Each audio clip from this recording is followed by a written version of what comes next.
Serem pantai kumur bunga sila tapi bahasa ngawli kesingan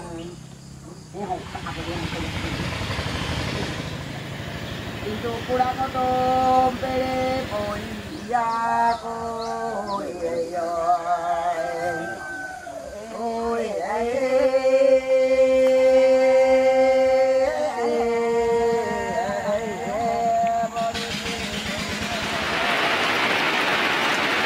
Oke kawan-kawan, jadi saya bersama dengan Kepala Desa Datakoto dan juga ada Pak Mantir 1 Desa Datakoto juga. Dengan Pak siapa nih namanya Pak? Sutirman. Pak Sutirman, Mantir 1. Pak Kade? Heri Saputra. Nah, jadi kemarin kita sudah jalan-jalan di makam makam Sultan Baras Kuning yang berada di Datakoto. Nah, kita mau tahu nih cerita mengenai sejarah lah yang perlu diketahui lah dari Desa Datakoto nih. Mungkin kawan-kawan tertarik dan penasaran dengan Desa Datakoto bisa mendengar ceritanya dulu lah dari kami kan. Yang pertama bercerita, silakan Pak Mantir. Ya. Terima kasih atas kesempatan yang diberikan kepada saya selaku Mantir Adat Desa Datakoto. Yang terhormat Pak Kades Datakoto, yang terhormat rekan-rekan ataupun warga segenapnya di Desa Datakoto. Pada saat ini yang perlu saya ceritakan yaitu mengenai masalah cerita awal kerajaan di Baras Kuning. Nah, kenapa saya perlu menceritakan itu? Karena banyak orang yang ingin tahu cerita-cerita kerajaan di Baras Kuning. Nah, namun untuk hal ini makanya saya merasa terpanggil menyampaikan cerita tersebut kepada berbagai pihak yang ingin tahu dan minta cerita-cerita tersebut di kerajaan Baras Kuning. Namun dulu di pulau warga negara khususnya Indonesia ini, Republik Indonesia, semua ada pemimpin selaku zaman kerajaan sebelum Indonesia merdeka. Nah, jadi kenapa di Pulau Kalimantan Tengah rajanya tidak ada, belum ada memiliki kerajaan, namun semua kepulauan yang lain, provinsi yang lain semua ada. Cuma Kalimantan Tengah yang ya, belum cuma ada. Kalimantan Tengah yang belum ada, tapi kalau segala Temenggung, segala Demang dan Pengkelima dan sebagainya sebutan dulu semua ada. Nah, namun untuk pengurus sebagai kepala ataupun tingkat jamaah pemerintahan raja belum ada.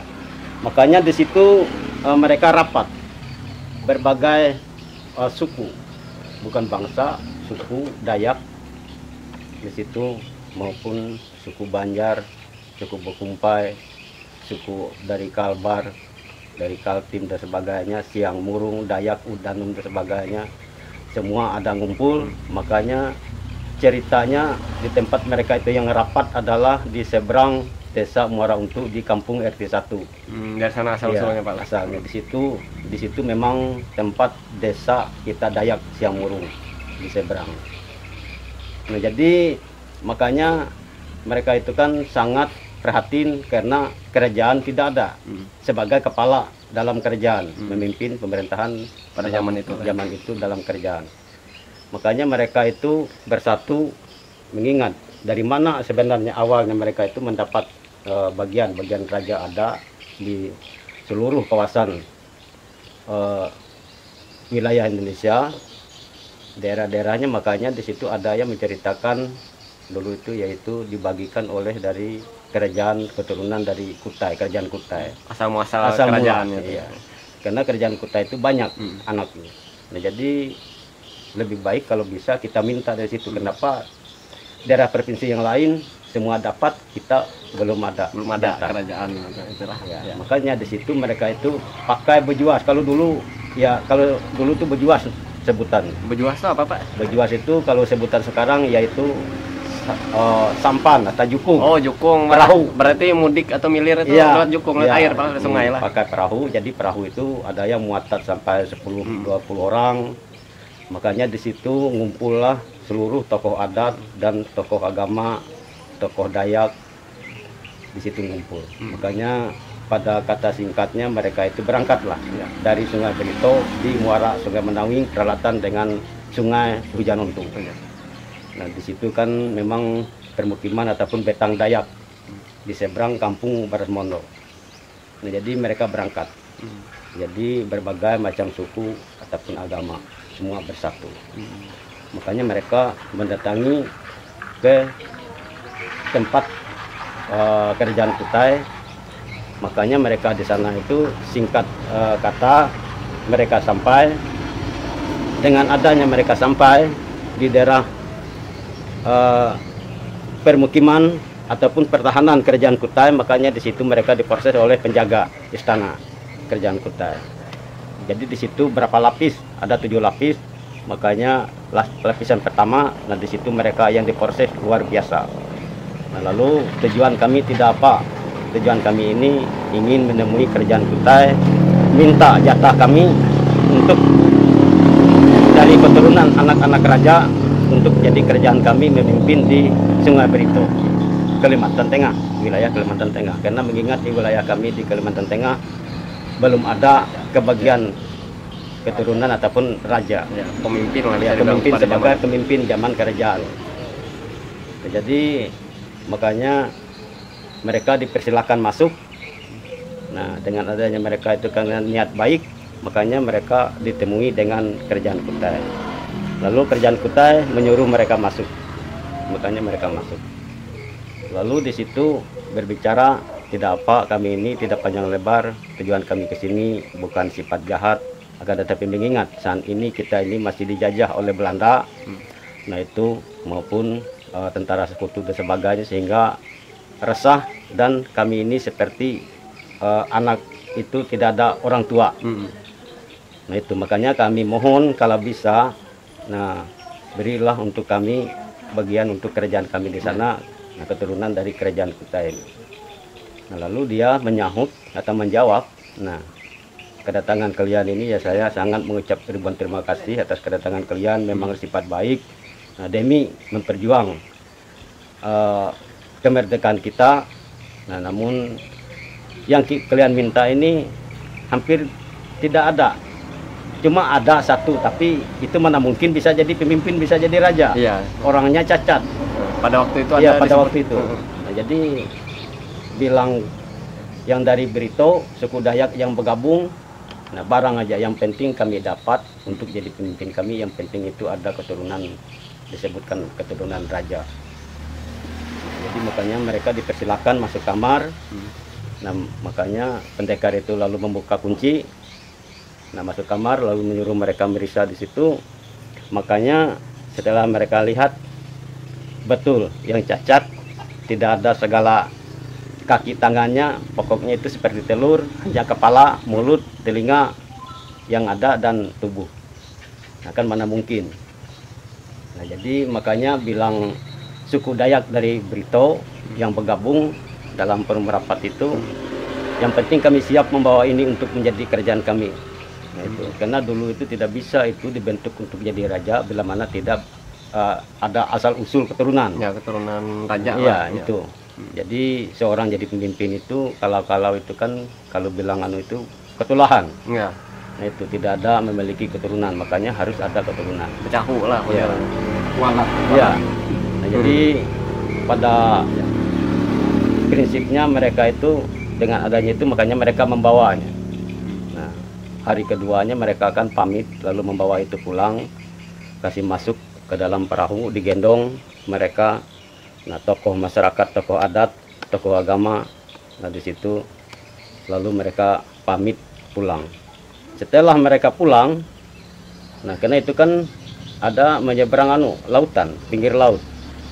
Nah lalu di situ kurang lebih 2-3 jam di situ timbul angin ribut yang luar biasa, sehingga gelombang itu luar biasa.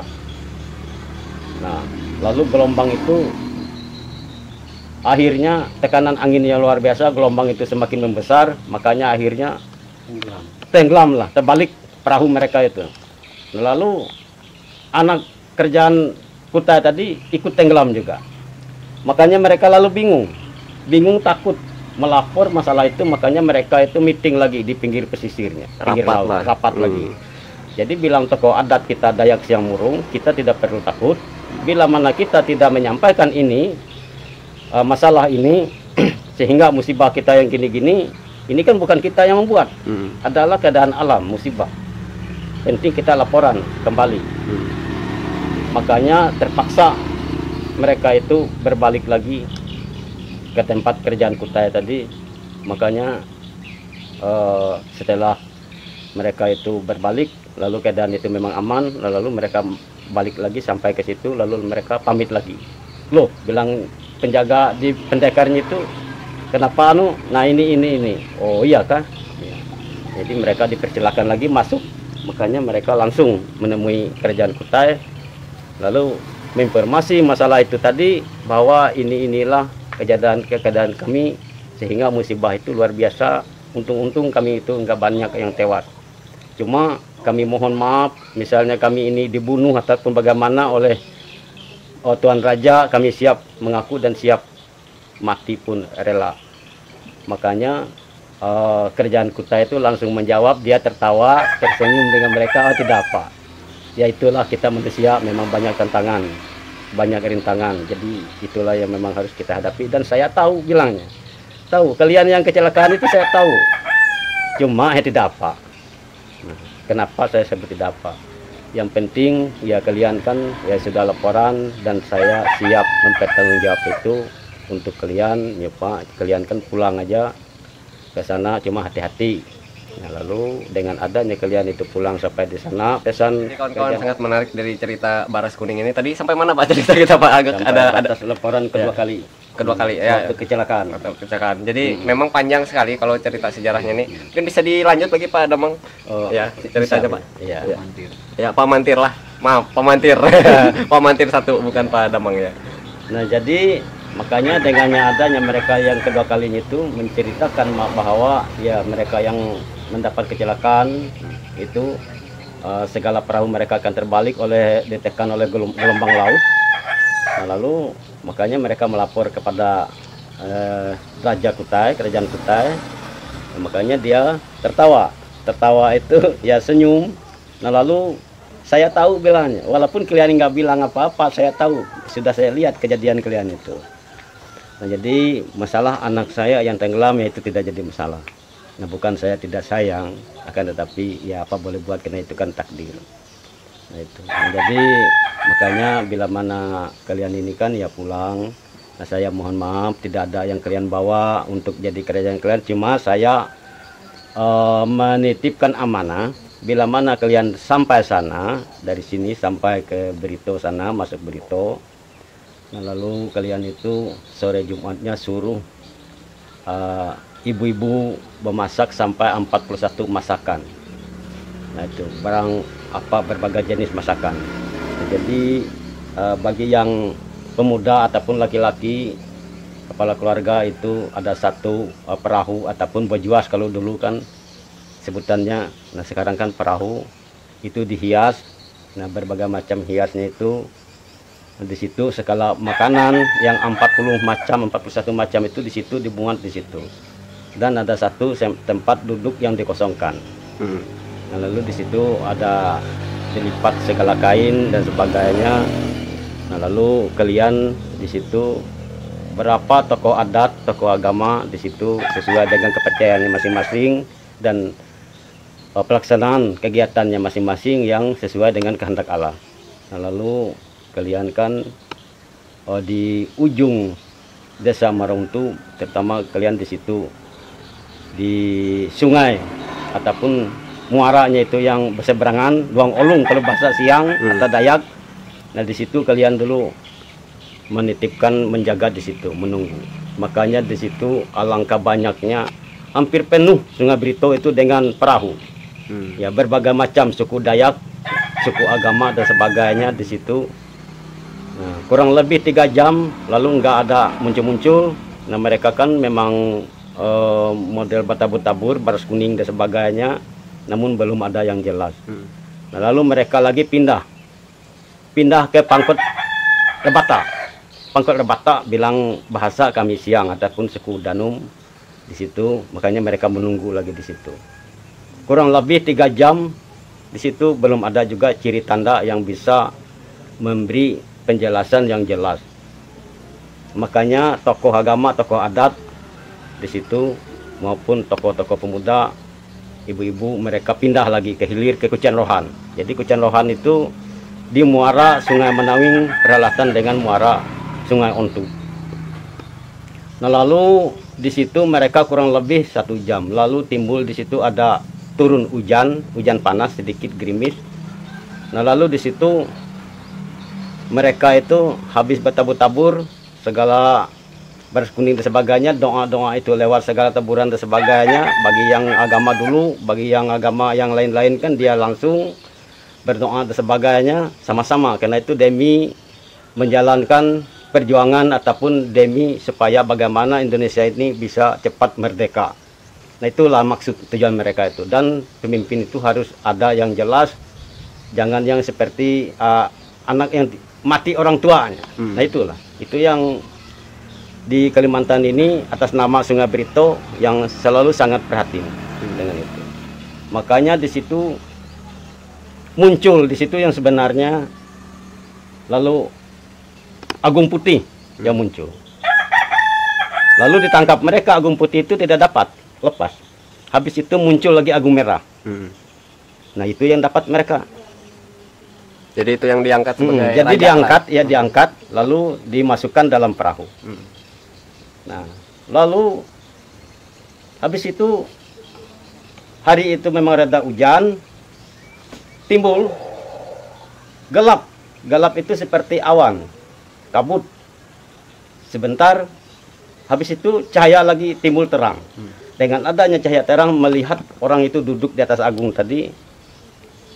Seorang laki-laki ganteng dan cukup menarik, tampan dan kalau bilang kita di sini bekena lah. Nah, di situ. Nah, jadi mereka itu menanyakan, dari mana kamu muncul? Kenapa kamu, ada juga yang ngomong, kenapa yang duduk di situ? Di situ ada tujuan tertentu. Nah, jadi dia kan tertawa, tersenyum dengan mereka. Nah, jadi akhirnya mereka kan sudah puas mengeluh yang baik, ataupun mereka yang itu ada curiga. Nah di situ, nah ya makanya saya ini yang muncul untuk menjadi raja kalian di sini. Oh iya kah?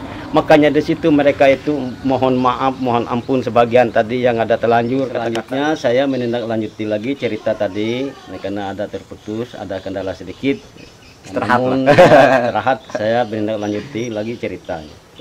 Nah makanya raja itu tadi yang timbul sehingga muncul tanpa dilihat lewat udara, lewat air ataupun lewat apa sehingga dia muncul. Tiba-tiba muncul apa? Tiba-tiba muncul. Ya, berarti sakti ya, itu malah. Makanya dia mengatakan bahwa saya ini datang ke sini untuk menjadi pemimpin kalian dan jadi raja kalian. Jadi saya mohon maaf dengan yang anak muda ataupun mohon ampun dengan yang tua. Itu kata-kata raja. Ya. Pada awalnya. Cuma saya lihat tadi, sayangnya kalau kalian itu dapat kalian itu memegangkan Agung yang putih, nah mungkin saya menjadi kerajaan di wilayah Kalimantan ini, Kalimantan Tengah, Sungai Brito mungkin lama. Namun sayangnya itu tidak dapat, hanya Agung yang warna merah. Nah itu yang dapat. Nah makanya mungkin saya tidak lama untuk menjadi pemimpin sebagai raja kalian di kerajaan Kalimantan dalam Sungai Brito. Nah maka untuk itu pada akhirnya dia, kata singkatnya, dia menjadi Raja Brito lah ya, disebut. Nah suku Dayak maupun berbagai macam Dayak yang ada. Dengan adanya di situ makanya mereka itu bermukim ataupun pendalaman kerajaannya itu di seberang Kampung Baramondo, Desa Marauntu. Di situ memang tempat desa ataupun betang kita suku Dayak. Dari Tuhujan, desa Tuhujan Ontu yang sebenarnya yang menduduki di situ. Nah, jadi cuma tidak lepas kerjasama ataupun gotong royong maupun secara budaya, adat dan agama sebagainya dulu itu kan masih erat dan baik sinkron. Nah jadi makanya di situ tidak lama ada lagi, ya namanya kita Indonesia ini ya manusia tidak luput dari segala kekurangan. Ya. Ada juga yang dari kelebihan. Ada juga yang ikut Belanda. Makanya mereka itu menggali di dalam mano itu, kalau bilang kita kan nyolong, bikin lubang untuk nerobos jalan Belanda. Serdadu Belanda itu masuk untuk nyergap Sultan Muhammad Salman yang ada bermukim ataupun dalam pendiamannya di situ di Rumah Betang. Muhammad Seman atau Muhammad Salman? Muhammad Salman. Salman lah dulu lah ya. Nah, jadi di situ terjadi perkelahian di antara sama suku ataupun sama warga Indonesia. Cuma sebagian itu ya itulah namanya kekurangan itu ya kadang-kadang berbalik ikut Belanda. Manusiawi lah. Ya, berbalik ikut Belanda karena dilanda oleh segala kekurangan ekonomi. Nah, jadi mereka menerima padanya. Makanya terjadi perkelahian, kematian massal dan sebagainya. Makanya di situ mereka singkat kata tokoh-tokoh adat, tokoh agama lagi, budaya Dayak yang ada sekitar di situ bermusyawarah. Makanya mereka memakai ritual. Memakai ritual manggil burung elang, kalau bahasa Indonesia burung elang. Nah, antang potong urung bomban kalau namanya. Nah, di situ karena itu yang ada mujizat ataupun yang memang amanah oleh Yang Maha Kuasa untuk menjadi bisa menentukan hal-hal yang terbaik. Nah, itu menghadapi hal-hal yang jahat. Nah, jadi makanya di situ mendapatkan dampak yang diberi oleh elang itu dulu masuk ke dalam Sungai Menawi. Makanya di situ Antang Potong Urung Bomban itu mengatakan dia langsung terbang ke situ, lalu di situ dia hinggap. Makanya di situ mereka itu di hulu Sungai Bomban, peralatan dengan Sungai Antai. Di situ mereka membuat permukiman lagi. Ya, markas ataupun Kutaraja. Nah, dengan adanya itu selesai, karena mereka gotong royong seluruh suku, anak agama, tokoh adat, pemuda, ibu-ibu, di situ selesai dengan sekian hari. Nah, makanya di situ mereka pindah lagi dari seberang desa Kampung Bersmondo masuk Sungai Menawing.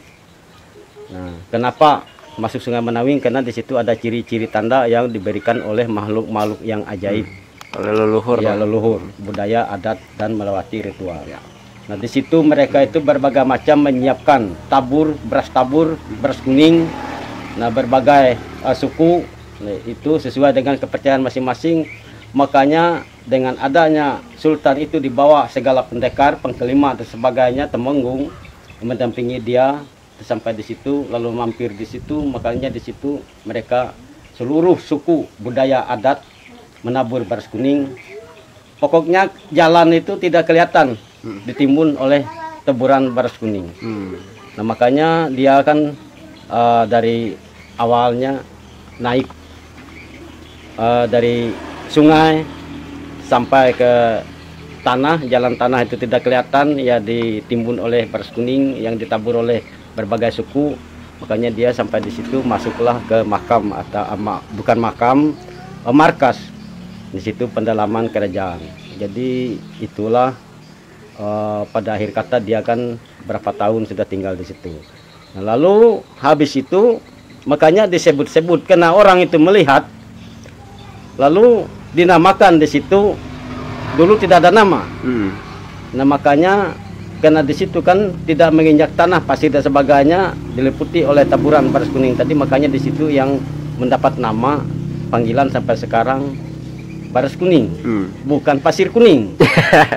Nah, karena itu kan berdasarkan ritual, pelaksanaan ritual dan budaya adat istiadat. Nah, demi keselamatan terutama Sultan tadi, nah kedua masyarakat seluruh rakyat Indonesia yang maksudnya. Nah, itulah. Jadi menjamin ataupun itu minta dari Yang Maha Kuasa untuk ikut membimbing, ikut membina kita dalam menghadapi penjajahan Belanda. Nah, itu. Nah, tidak lama lagi di situ, hampir sekian puluh tahun di situ datang lagi penyerangan Belanda itu luar biasa. Nah, kedapatan, makanya di situ lagi mereka itu bikin ritual lagi, di mana tempat yang wajar-wajar lagi untuk kita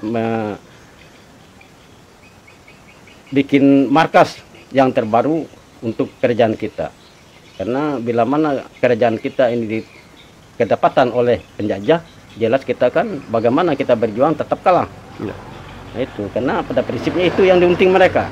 Diincar lah. Iya diincar. Nah makanya mereka pindah. Nah ke daerah Menawing Hulu, ya desa Nahangan Kubu. Nahangan Kubu. Ya, Lah. Kubu, Lah. desa Nahangan Kubu. Makanya di situ mereka kurang lebih 3 tahun. Di situ kedapatan lagi banyak pendekar-pendekar yang dibunuh oleh serdadu Belanda di situ. Nah, termasuk orang dari Mengkahui. Di situ ada juga disembelih oleh Belanda. Makanya di situ dia akan mereka lagi bikin ritual di mana yang sebenarnya wajar yang bisa aman kita melindungi raja ini. Makanya ada lagi menyahut ke dalam hasil pemeriksaan tokoh-tokoh adat maupun tokoh agama ataupun orang-orang yang ada pintar. Nah di Kalangbara. Makanya habis di situ makanya singkat kata mereka pindah lagi ke Kalangbara, Sungai Menyako. Jadi pergerakannya itu Iya. bisa dibilang pindah-pindah lah. Ya Pak. pindah-pindah, tidak menetap karena menetap. tidak aman. Nah lalu makanya di Nahangan Kubu itu ada batu tempat permandian raja, Masih ada ataupun sampai sultan, sekarang? iya Masih sampai ada? sekarang. Itu ada. Boleh ditanyakan dengan tokoh-tokoh adat ataupun ya pemuka-pemuka agama di situ dan mungkin yang orang tuanya lah tahu. Nah, lalu di Kalangbara di situ sultan itu ataupun raja, sebagian menyebutkan raja, sebagian kan sultan, sebutan dulu. Dia memang sangat salut dengan orang-orang kita suku Dayak apapun, ya, suku agama apapun. Di Siang Selatan ini memang betul-betul pendukung militan. Iya. Itu pendukung militan perjuangan kemerdekaan kepada pihak penjajah Belanda, termasuk negara sekutu Inggris, Jepang. Nah, malah Jepang dan Belanda sempat berebut, terjadi perkelahian di antara Belanda dengan Jepang, makanya terjadi kota Nagasaki dengan Hiroshima kan dibom oleh Belanda. Waktu itu lah Pak. Iya, tentara sekutunya Inggris.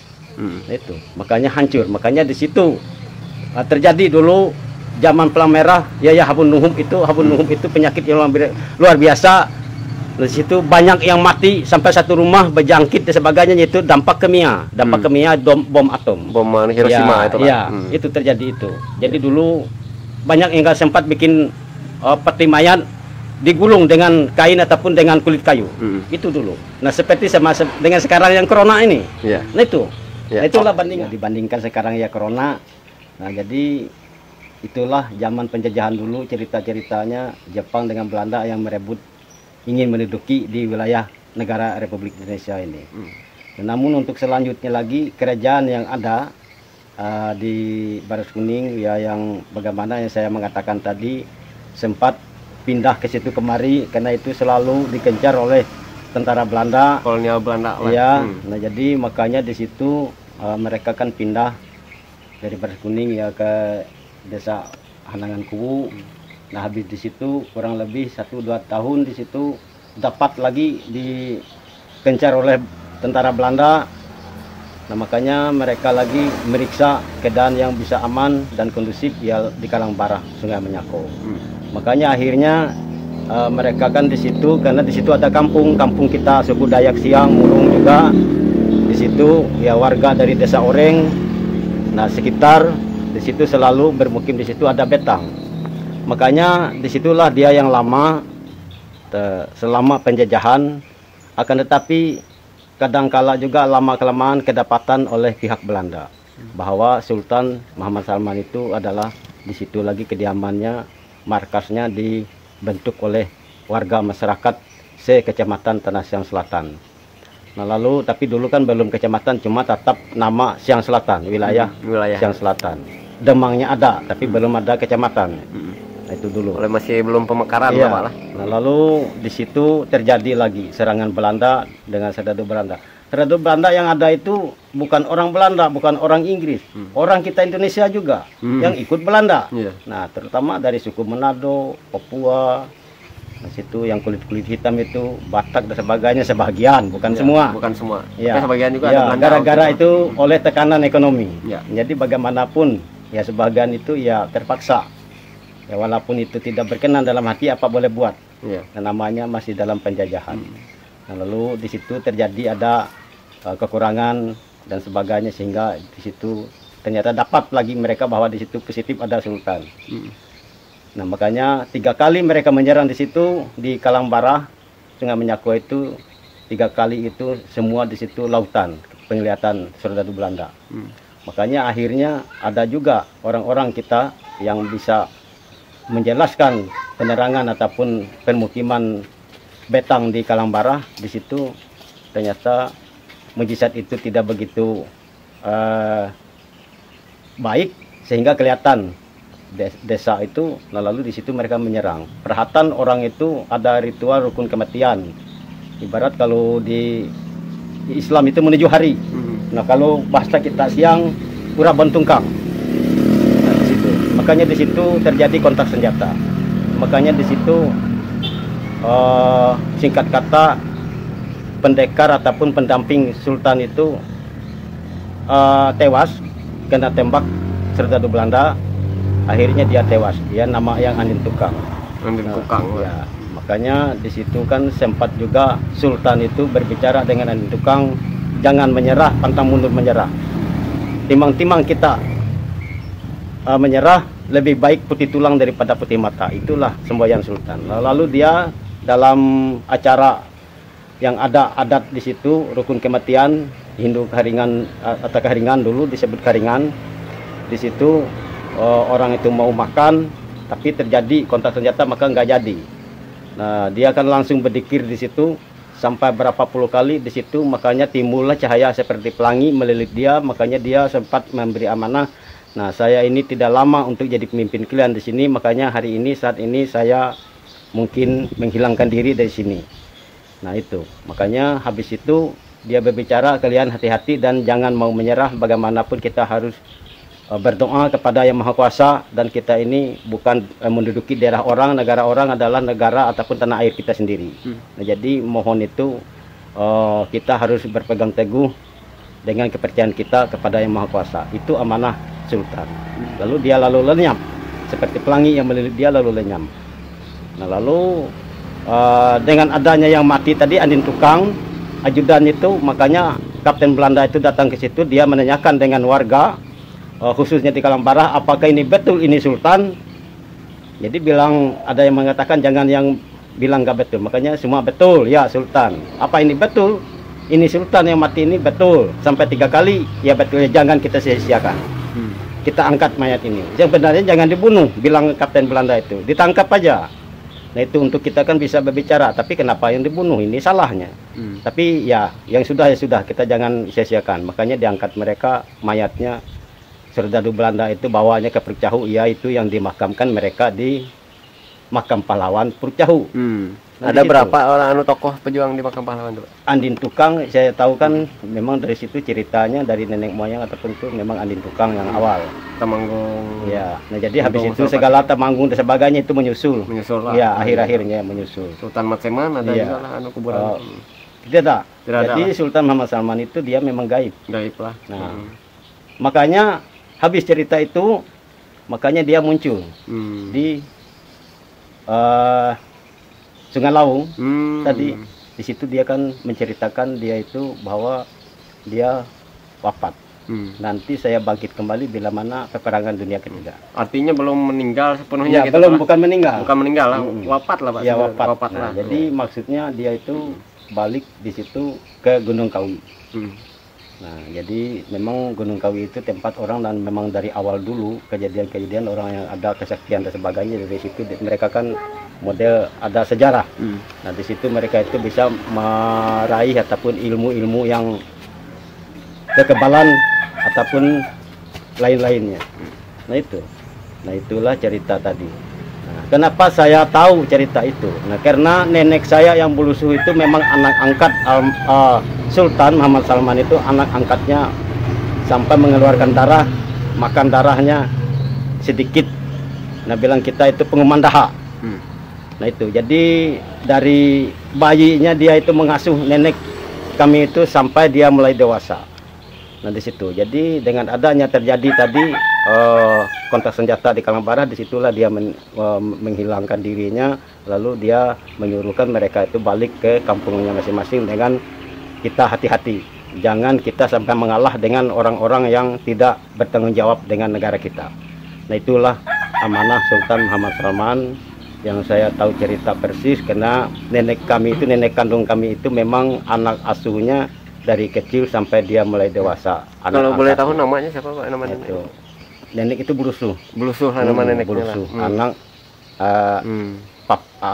ayahnya itu Jabut. Nah itu. Jadi kalau sebagian kami ini kan keturunan dari Kepuar Jangkang. Nah sebagian kita Siang, Murung. Nah itu dari nenek kakek orang Murung, Siang. Yang ya, Dayak Siang dan Dayak Murung lah. Ya. Kalau Bapak sendiri, kalau boleh tahu umur Bapak sekarang berapa Nah Pak? kalau umur saya mencapai 63 tahun ya sebenarnya. Itu 63 tahun. Jadi ceritanya itu kan berdasarkan dari turun temurun. Ya, sedangkan ya makanya itu kejadian peristiwa kontak senjata peperangan dengan Malaysia kan, Kalimantan Utara kan, saya kan sudah sekolah, sudah kelas 1 SR. Nah, itu. Oh dulu SR Pak? SR namanya. Sekolah Rakyat Indonesia. Nah itu sempat 3 tahun. Itu. Jadi habis itu makanya di situ lalu dialih nama sekolah itu SDN. Berubah lah. Ya, SDN 1 Desa Datakota. Berarti kalau Bapak ini sempat lah Pak, misalkan kayak zaman Jepang, zaman Belanda tuh sempat lah Bapak. Nah kalau itu memang enggak sempat. Enggak sempat lah. Soalnya ada juga sebagian sumber kita tuh yang sempat lah Pak lah, bisa bahasa Jepang malah. Ya kalau dulu. Ya kalau dulu. Cuma tapi sudah banyak yang meninggal lah Pak lah. Ya, jadi cerita itu memang dari nenek kandung kami maupun kakek kandung, karena itu memang orang-orang sultan. Ya satu rumah. Nah itu sebentar ke situ kemari mati ya sama mati misalnya. Itulah. Nah jadi itulah saya yang tahu jelas masalah cerita-cerita akhir ataupun keberadaan sultan itu. Nah, jadi cerita-cerita yang lain itu saya berani mengatakan itu tidak jelas bila mana selain daripada yang saya ceritakan. Iya. Nah, itu mungkin dapat hanya di tengah-tengah. Nah, karena belum lahir juga malah. Contohnya seperti Mamah Am itu, Am Lurah itu. Dia itu ikut saya. Pada zaman dulu lah, tahun 80-an. Tahun 83. Ikut saya. Dia sampai tinggal di Baras Kuning. Nah, itu saya mengatakan bahwa ini itu yang sebenarnya. Cuma kalau yang cerita yang lain-lainnya saya nggak berani juga mengatakan yang nggak benar kan, ya itu ya boleh-boleh saja kan. Ya maupun segala harta benda yang ada itu kan peninggalan almarhum atau Gusti Hasan, ya boleh-boleh saja itu kan, nggak berani juga saya mengatakan yang bukan-bukan. Karena memang kita bukan. Iya. Nah itu. Nah demikianlah yang dapat saya sampaikan menyangkut masalah cerita keberadaan kerajaan kita di Kalimantan yang bermukim di Sungai Berito, di Baras Kuning ya lah. Masuk ke Sungai Mendawing yang berlokasi di Baras Kuning. Selanjutnya kita mendengar pendapat atau masukan lah dari Pak Kades Desa Datakota. Silakan Pak. Baik, terima kasih dari tim wawancara dan dari tim Genpi Kalteng ya, yang telah mewawancarakan terutama dari Mantir 1 dan disebut di sini adalah kepala adat ya, dan juga sekaligus saya selaku kepala desa Datakota, nama saya Heri Saputra, kepala desa Datakota, Kecamatan Tanah Siang Selatan, Kabupaten Murung Raya, Provinsi Kalimantan Tengah. Indonesia. Indonesia. Merdeka. Ya. Terima kasih, saya sekaligus melurus daripada yang disampaikan oleh kepala adat tentang keberadaan dan tentang lokasi, yaitu yang dinamakan Kubah Baras Kuning ataupun kuburan raja. Itu adalah ruang lingkup masuk desa wilayah desa Datakota, ya, Kecamatan Tanah Siang Selatan. Dan di sana telah diceritakan riwayat cerita kisah kalau bahasa Siang di sini, bahasa daerah, telah diceritakan oleh kepala adat Mantir 1 desa Datakota, cukup detail, cukup jelas.